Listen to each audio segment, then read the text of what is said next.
I believe that his election simply indicates once again that the mullahs, through the Guardian Council, have one of their own.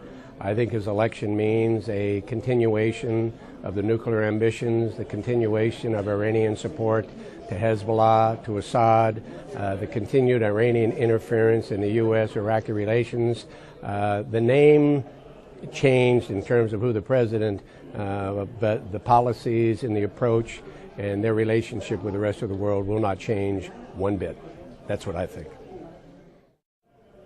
Well, I think clearly the attacks on liberty demonstrated, one, the insincerity of the Iraqi government to abide by its responsibility and agreement with the United States to provide for the safety and security.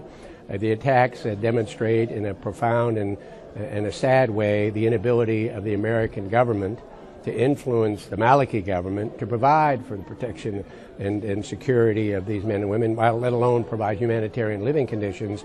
And I think the attacks, again, in a disconcerting way and a very critical way, indicate the extraordinary influence that the Iranian government has on the Maliki government. So it was a concern that we've had. There have been those two attacks, and there's no reason for anybody to think, unless we get these men and women resettled, and they're proud people, they're courageous people, but we need to get them resettled for the time being out of Iraq, anywhere but Iraq, and then move the resettlement process along.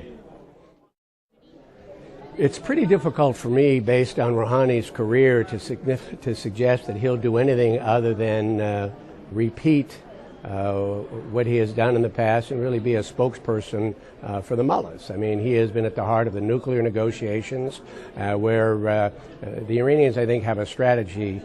Let's talk with the rest of the world publicly, and let's build our centrifuges privately. And so I think the fact of the matter is, since he's one of the few candidates authorized even by the Guardian Council to run, it simply, in my judgment, means it'll simply be a mouthpiece for the theocracy, and you'll see no change whatsoever. The Western press calls him a moderate because the Iranian government's public relations campaign in the United States is pretty strong. But nobody who wrote those articles has taken a look at what he's been doing for the past 20 years, and more importantly, what he has said in the past 20 years about the relationship of Iran to the West and about the MEK.